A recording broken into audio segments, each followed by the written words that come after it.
अस्सलाम वालेकुम dear student. जैसा कि हमने एक सीरीज स्टार्ट की हुई है फर्स्ट ई के 2024 के पेपर में जो क्वेश्चंस आए थे वो विद एक्सप्लेनेशन आप लोगों के साथ शेयर किए जाते हैं और उसके रिलेटेड और भी जो क्वेश्चंस हैं वो भी आप लोगों के साथ हम शेयर करते हैं। जो स्टूडेंट्स भी सेकंड ई कैट की नेस्ट NET 4 की NTS नेट की फास्ट और प्यास जैसी टॉप यूनिवर्सिटीज़ के एंट्री टेस्ट की प्रिपरेशन करना चाहते हैं तो आप हमारे ऑनलाइन सेशन को ज्वाइन कर सकते हैं। इस दिए गए कॉन्टैक्ट नंबर पर व्हाट्सएप करके आप हमारे बैच की तमाम डिटेल्स ले सकते हैं। हमारे व्हाट्सएप चैनल को फॉलो कर लें। इसी वीडियो के डिस्क्रिप्शन में आपको इसका लिंक मिल जाएगा। इसके थ्रू आप लोगों को टॉप यूनिवर्सिटीज़ के स्कॉलरशिप की तमाम अपडेट्स मिलती रहेंगी। अब हम स्टार्ट करते हैं। पहला क्वेश्चन है, a source of sound is moving in a circle emitting a sound of frequency F. A listener is present at center of circle. Apparent frequency of sound for him is। अब चूंकि वो circular path में move कर रहा है और centre के ऊपर हमारे पास जो ऑब्जर्वर है वो मौजूद है या लिसनर, तो इस वजह से जो हमारे पास इसमें बेसिकली अब जो रिलेटिव वेलोसिटी है, ठीक है, वो हमारे पास इन दोनों इस केस में ज़ीरो है। इस वजह से जो उसकी फ्रीक्वेंसी होगी उस पर कोई फ़र्क नहीं पड़ेगा। लिसनर जो पहले फ्रीक्वेंसी सुन रहा था सर्कुलर पाथ में सोर्स के मूव करने से भी उसको वही फ्रीक्वेंसी सुनाई देगी। बाकी मैंने इसकी रीज़न लिख दी है। इन दिस केस सोर्स और observer are neither moving towards each other nor away, मतलब उनकी रिलेटिव वेलोसिटी ज़ीरो है।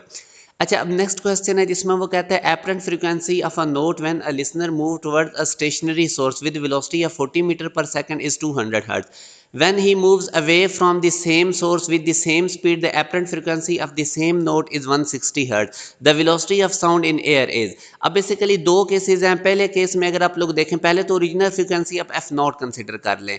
अब जब Doppler effect when an observer move towards the stationary source, उस वक्त ये फार्मूला होता है एपरेंट फ्रीक्वेंसी का, यानी साउंड के अंदर ऑब्जर्वर की स्पीड ऐड होती है। तो इसके अंदर आप वैल्यूज प्लग इन करें आप लोग, जो एपरेंट फ्रीक्वेंसी गिवन है और जो ऑब्जर्वर की स्पीड गिवन है। फिर दूसरे केस में वो कहता है डॉपलर इफेक्ट जब ऑब्जर्वर मूव अवे करता है स्टेशनरी सोर्स से, तो उस वक्त उसकी एपरेंट फ्रीक्वेंसी 160 और स्पीड ऑब्जर्वर की वही है 40।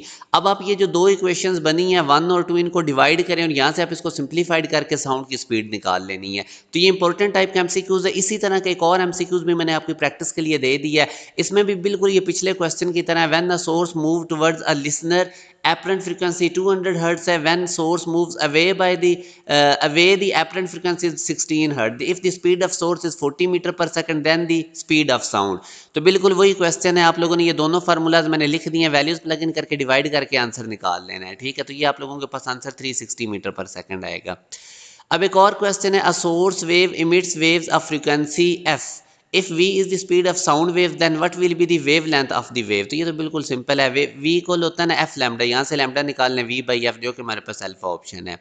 इस क्वेश्चन में वो कहते हैं in which case Doppler effect is use. तो डॉपलर इफेक्ट जो होता है रेडार के अंदर भी यूज होता है, स्पीड ऑफ स्टार्स भी इसकी मदद से मालूम की जाती है, सोनार में भी। तो इसलिए हमारे पास इसका all of this best option है। जो स्टूडेंट्स भी तमाम सब्जेक्ट्स की एक प्रॉपर वे से प्रिपरेशन करना चाहते हैं तो आप हमारे ऑनलाइन सेशन को जरूर ज्वाइन करें। इस दिए गए कॉन्टैक्ट नंबर पर व्हाट्सएप करके आप तमाम डिटेल्स ले सकते हैं। बाकी यूट्यूब चैनल के साथ कनेक्टेड रहें ताकि जो भी लेटेस्ट वीडियो वो टाइमली आप लोगों को मिलती रहे। अपना ख्याल रखिएगा। अल्लाह हाफिज़।